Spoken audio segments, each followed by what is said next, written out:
Listen, are you already running on empty before your feet even hit the floor? You know the feeling. Checking emails with one eye open, heart already racing before the coffee's even brewed? Well, welcome to today's explainer. We're taking Robin Sharma's massive classic, The Monk Who Sold His Ferrari, and we're transforming it into a highly actionable morning survival guide. If you are a busy, stressed-out executive, this explainer was built literally just for you. We're going to explore exactly how to transition from complete, utter burnout to becoming a grounded, truly meaningful leader. So, picture this. Imagine spending your entire life just chasing. You work harder than everyone else. You earn the most money. You buy the massive house, the luxury car. You've got the undeniable status. And then one day, despite having absolutely everything on paper, you realize you are completely miserable. Well, that is exactly what happens to Julian Mantle, the main character of our source material today. He suffers a massive heart attack right in the middle of a packed courtroom. Bam! It's the ultimate wake-up call. He realizes his so-called successful life has actually cost him his health, his happiness, and his inner peace. So what does he do? He sells the whole shebang, including his prized Ferrari, and completely unplugs to search for a better way to live. And the wisdom he brings back? That's exactly what we are unpacking today. Okay, let's dive into this. The central message here is a sharp reality check for the corporate world. Success without inner fulfillment is, well, it's actually failure. The trap so many executives fall into, and it's so easy to do, is spending their entire lives exclusively improving their income while spending almost zero time improving themselves.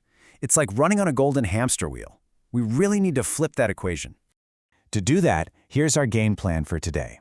We're going to build a rapid-fire daily alignment routine that you can use every single morning. We'll start with the price of unchecked success, move through mastering your mind, reclaiming your time, building present discipline, and finally, wrap up with how to actually lead by serving others. All right, let's kick things off with Section 1, the price of unchecked success. Because as we just saw with Julian Mantle's courtroom collapse, winning at work while losing at life is a really, really terrible trade. Robin Sharma argues that true success actually comes from balancing 5 equal elements. Think of them as equal slices of a pie: achievement, health, relationships, purpose, and inner peace. And hey, notice that achievement is absolutely still in there. The goal of this explainer isn't to convince you to escape your executive life, move to a mountain, and just abandon your career. Not at all. The goal is to master your life by balancing all 5 of these elements, instead of letting achievement completely consume the other 4. And that brings us perfectly to Section 2, Mastermind and Purpose. This covers the first 2 big lessons from the text, controlling your attention and finding your direction. And this brilliantly illustrates Sharma's first lesson, which is that your mind is a lot like a garden. If you don't intentionally plant positive thoughts, negative thoughts, the fear, the anxiety, the suffocating boardroom stress, they're going to grow automatically, just like weeds. Most people just let these anxieties totally control them, but successful people, they learn to fiercely control their attention. Remember, what you think about repeatedly literally becomes your reality. Look, you cannot control every market fluctuation or every impossible client that comes your way today, but you absolutely can control how you respond. Which naturally leads us to Lesson 2, following your purpose. Too many executives work incredibly hard without actually knowing why. They're just chasing goals they never consciously chose. Sharma says a life without purpose is just a life without direction. So I want you to take a second right now and really ask yourself, what kind of life do I want? What do I actually want to contribute? What matters most to me? Knowing the answers to those questions, that's what stops you from wasting your limited, precious daily energy on things that simply don't matter. Clear goals create truly powerful action. So let's turn this abstract philosophy into your literal, boots-on-the-ground daily routine. Here is your first quick checklist for busy mornings. Before you even think about checking your email, do these 4 things. 1. Limit the negative information you consume right after waking up. No doom scrolling. 2. Practice gratitude. 3. Focus deliberately on your positive goals for the day. And 4. Commit to monitoring your thoughts. This right here is exactly how you take control of the garden of your mind. Moving right along to Section 3, Reclaim Time and Growth. This combines the book's 3rd lesson on fiercely respecting your time with the 4th lesson on continuous improvement. Now, what's really interesting about this slide is how it frames the ultimate non-renewable resource against our daily habits. Look, time is vastly more valuable than money. Money can be earned again, right? A lost deal can totally be won back next quarter. But time? There's no way. Time cannot be earned again. Yet so many people spend years sacrificing their very lives for things they don't truly need. Intentional living means finally recognizing the absolute finality of your time. So, here is your morning checklist to ensure you're actually respecting your time and focusing on continuous improvement. First, schedule your most important activities first. Do not let other people dictate your calendar. Second, protect your time for health and family fiercely. Build a fortress around it.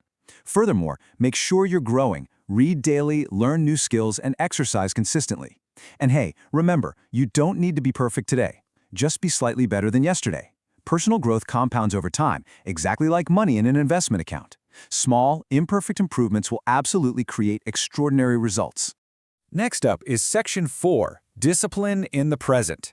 Here, we shift our focus to liberating ourselves through self-control and deep mindfulness.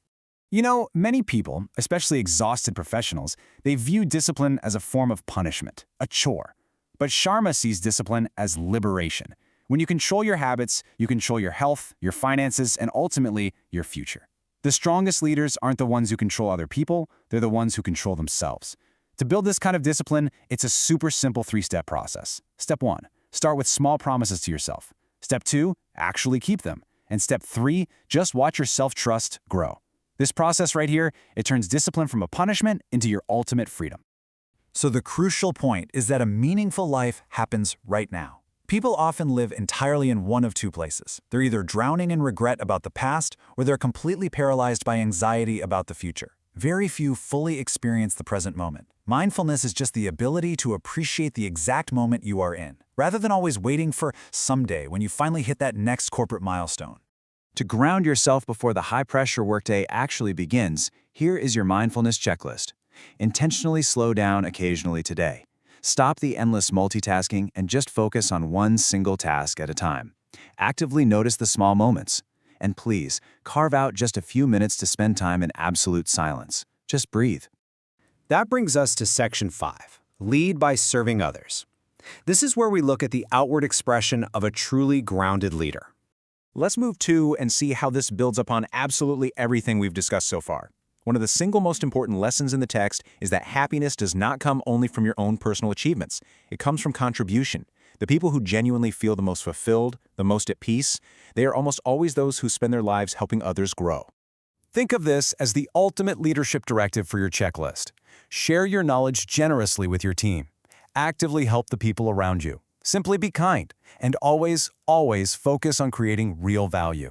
When you do these things, your success becomes infinitely more meaningful, simply because it actually benefits the people around you.